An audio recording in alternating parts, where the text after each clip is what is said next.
మన తెలుగు రైతులకు నమస్కారం. మన ఛానల్ చూస్తూ సబ్స్క్రైబ్ చేసుకున్న ప్రతి ఒక్కరికి ధన్యవాదాలు తెలియజేస్తున్నాను. రైతు సేఫ్ జోన్ లో ఉండే విధంగానే ప్రతి సంవత్సరం కొత్త ఆలోచనతోటి మంచి రకాలు ఎంచుకోవాలి, నల్లిని నల్లతార పురుగుని తట్టుకోవడంతో పాటు నికరమైన స్థిరమైన దిగుబడి రావాలని కోరుకొని మంచి విత్తనాల కోసం ఇప్పుడు సెర్చింగ్ లో ఉన్నారు. ఎందుకంటే ఈ సంవత్సరం తెలంగాణ ఆంధ్రాలో చూసుకుంటే తెగుళ్ళకి వేరుకుళ్ళుడికి ఆగలేదు, వైరస్కి కొన్ని ఆగలేదు, తర్వాత నల్లికి కూడా ఆగలేదు. అవన్నీ జనరల్ రకాలు, కానీ కొన్ని టాపెస్ట్ బెస్ట్ క్వాలిటీలు, బెస్ట్ కంపెనీలు, బెస్ట్ రకాలు, బెస్ట్ తేజాల కోసం, మీడియం కాదు పర్ఫెక్ట్ తేజాల కోసం మన సెర్చింగ్ లో భాగంగా విజయ్ బయో అగ్రిటెక్ మీద మనం వర్క్ చేస్తూ ఉన్నాము. Not for paid promotion. ఎందుకంటే మీరు చూసుకుంటే లాస్ట్ టైం ఎన్ని కంపెనీలు చేసామో మీకు తెలుసు. ఎక్కడ మనం రూపాయి తీసుకున్నట్టు ఆనవాళ్ళు లేవు, తీసుకోలేదు కూడా. చెప్పిన కాసిని, కానీ వర్షాల వల్ల తాళ్ళు రావడం వల్ల దానివల్ల ఇబ్బంది పడటం జరిగింది ప్రతి రైతు. కానీ తేజలు కూడా చెప్పాను, వాటిలో తాళ్ళు తక్కువ. అలాగే ఇప్పుడు ఈ సంవత్సరం మన రైతులందరూ మెజారిటీగా 95% తేజాలు అడుగుతున్నారు, అందులో ద బెస్ట్ అడుగుతున్నారు. ఈ సంవత్సరం ఏదైతే 30 క్వింటాలు దాటి ఉన్న రకాలు ఏతున్నాయో అవే కావాలని అడుగుతున్నారు. కాబట్టి వాటిలో మనం తిరుగుతున్న ప్రాంతంలో మాత్రం మన సర్కిల్లో ఈ పల్నాడు, గుంటూరు, ఈ వినుకొండ పరిధి ప్రాంతాల్లో విజయ్ బయో అగ్రిటెక్ వాళ్ళు మాత్రం వరలక్ష్మి కానీ, జాక్పాట్ కానీ, జమీందర్ కానీ ముందంజలో ఉన్నాయి. అందులో భాగంగా ఇప్పుడు మనం మరొక రైతు దగ్గరకు వచ్చాము. మీకు నిరూపణ కోసం, పక్క క్లియరెన్స్ కోసం వచ్చాము. సార్ మీ పేరు? సార్ శ్రీను గారు. ఇది ఏ ఊరు సార్? నీలగంగావరం మండలం సార్? వినుకొండ మండలం, జిల్లా పల్నాడు కింద వచ్చింది. మండలం వినుకొండ అయినా పల్నాడు జిల్లా కింద వచ్చింది. సార్ మీరు వేసిన విత్తనం రకం పేరు సార్? Variety name? వరలక్ష్మి. ఈ వరలక్ష్మి అనేది ఎలా ఉంది సార్? ఒకసారి మా రైతులు చెప్పండి. నేను అడుగుతాను, మీరు మొక్క పెట్టిన దగ్గర నుంచి ఎలా ఉంది? వైరస్ కానీ, ఫస్ట్ వైరస్ బాధ? వైరస్ కి అయితే తట్టుకుందండి. వైరస్ కి బాగానే తట్టుకుంది. అంతా ఊరు మొత్తం వైరస్ ఉన్న ప్రాంతంలో మన చేలో ఎలా ఉంది? మన చేను బాగానే ఉంది. అప్పుడు బాగానే ఉంది. మీరు మందు కొట్టిన మందులు కొన్ని చెప్తారా? అప్పుడు ఏ మందులు కొట్టే గుర్తుందా?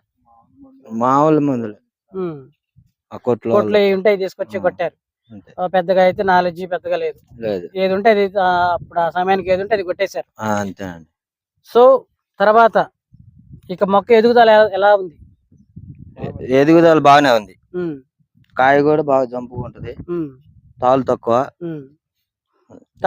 మనకి మన డిసెంబర్లో 25 తుఫాను పడింది, పెద్ద తుఫాను. అప్పుడు చెట్టు పడిపోవడం కానీ అప్పుడు ఎలా ఉంది సార్? అప్పుడు కాసి కొద్దిగా పడిపోయిందండి. కాసి పడిపోయింది. అప్పుడు మరి ఫస్ట్ కోత కోసారా ఇందులో? కోసాం. ఎన్ని క్వింటాలు వచ్చింది సార్? 6 క్వింటాలు వచ్చింది. 70 సెంట్లు 6 క్వింటాలు వచ్చింది. తాళి ఏమన్నా తగిలిందా? తాళ్ళు తక్కువ అండి. తాళ్ళు తక్కువే. ఎన్ని బస్తా ఏంటియా? అంతే. ఒక టిక్కి ఉంటాయి.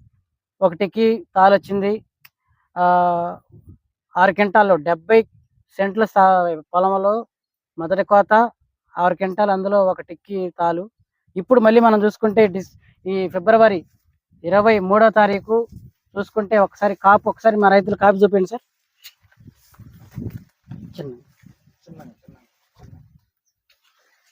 అది ఆ చెట్టు చూపాను. కాసి అడికి పడిపోయింది. ఇది తీగ జాతి కాదు, కొమ్మ జాతి. ఇది కూడా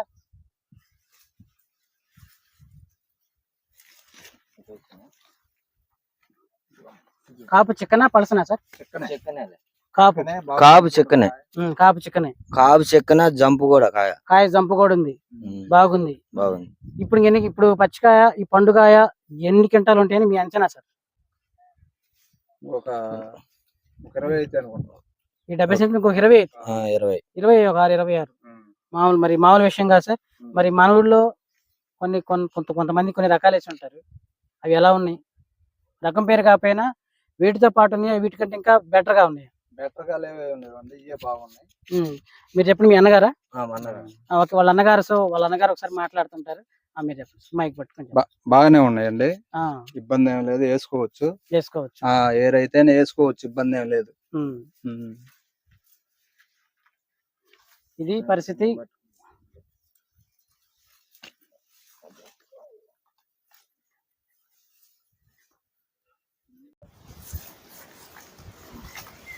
ఇది విజయ్ బయో అగ్రిటెక్ వరలక్ష్మి.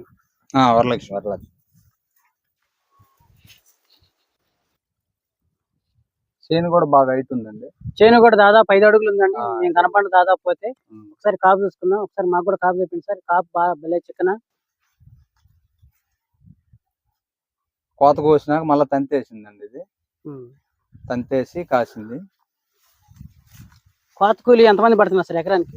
ఎకరానికి 10 మంది అండి. ఈ కింటాకి 10 మంది. కొమ్మ వస్తుందండి. కొమ్మ వచ్చి కొమ్మకు కూడా నిండుగా మంచి కాయ జంపుతో ఉంది. చిక్కదనం కూడా ఉంది, బాగుంది. ఇది బాగా హైటు. ఇప్పుడు కూడా ఈ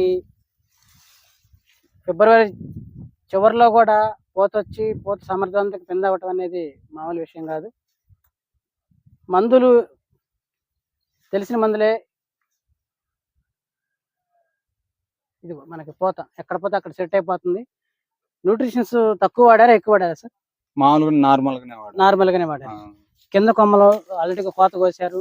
కోసిన తర్వాత కూడా ఇట్లా కాసిందంటే మరి తోటి రైతులు మన యూట్యూబ్ చూసే ప్రతి ఒక్క రైతుకి మీరు ఏం చెప్పాలనుకుంటున్నారు సార్? బాగానే ఉంటది. ప్రతి రైతు వేసుకోవచ్చు, ఇబ్బంది ఏం లేదండి. ఇబ్బంది ఏం లేదు. ఎందుకంటే వైరస్ తట్టుకుంటుంది. వైరస్ అనేది లేదు కదా.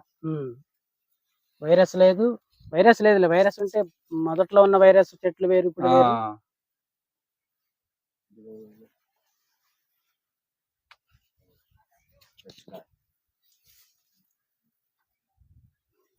అయితే నష్టం అయితే ఉండదు. నష్టమే ఉండదండి, ఇబ్బంది ఏం లేదు. మైక్ దగ్గర నష్టమే ఉండదండి. వేసుకున్నందుకైతే నష్టం ఉండదు, ఏం ఇబ్బంది ఏం లేదు. ప్రతి రైతు వేసుకోవచ్చు. హైట్ కూడా బాగా పెరుగుతుంది. కాసుకుంటూ వస్తుంది. 30 దగ్గర తెచ్చామండి నారు. ఇది నర్సరీలో తెచ్చాం. కింద బెడ్ మీదనే పోస్తారు వాళ్ళు. అక్కడ ఉన్నదంటే పోయి తీసుకొచ్చాం. అది okay. Thank you sir. Thank you so much. సరే సార్. గులాబీకి వెళ్దామా? ఇంకా ఇవి మరీ చిక్కుగా ఉన్నాయండి. పోవటానికి మరీ చిక్కుగా ఉంది, బీభత్సంగా ఉంది. నేను పోతే కనపడినా. సరే చూడండి, సరే ట్రై చేద్దాం. బాగా చిక్కుగా ఉంది.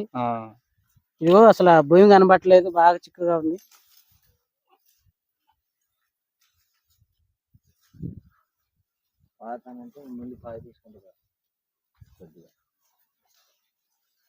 మందు కట్టలు ఎన్ని పెట్టారు సార్? మందు కూడా తక్కువ వేసానండి.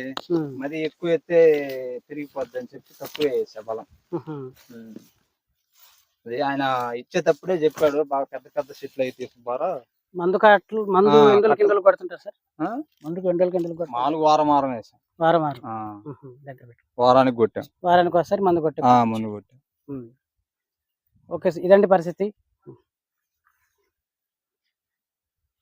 సో ఎక్కడిచ్చినా సరే విజయ్ బైరెడ్డి వరలక్ష్మి కానీ, జమీందార్ కానీ, జాక్పాట్ కానీ ఎక్కడా నెగిటివ్ లేదండి. ప్రతి రైతు దగ్గర 30 క్వింటాలు పైబడే ఉన్నాయి. సో ఈ దిశగా మన ప్రతి రైతు మీరు మీకు ఉన్నటువంటి పొలంలో కనీసం సగభాగం అన్న దీన్ని మీరు పెట్టుకుని ప్లాన్ చేయండి. ఆ దిశగా మీరు మన రైతులు సార్, మీరైతే హ్యాపీగా? హ్యాపీనండి, ఇబ్బంది తప్పకుండా. ఈ సంవత్సరం చాలా మంది రైతులు ఇబ్బంది పడ్డారు, సరైన దిగుబడులు రాక. మరి మీరైతే సేఫ్ జోన్ లో ఉండట్టేగా? బాగానే ఉందండి, ఇబ్బంది ఏం లేదు. అదే పరిస్థితి. బాగానే ఉంది అంటున్నారు, ఇబ్బంది లేదంటున్నారు. ఇటువంటి రకాలే కావాలి కాబట్టి ఈ దిశగా మీరు చూస్తున్న ప్రతి రైతు ఎవరైతే నష్టపోయి ఉన్నారు ఈ సంవత్సరం, వాళ్ళు ఇటువంటి రకాలు ఎంచుకొని ఆ నష్టాన్ని నెక్స్ట్ ఇయర్ గురించుకోవాలని కోరుకుంటూ సెలవు తీసుకుంటున్నాను. Thank you so much. Thank you sir.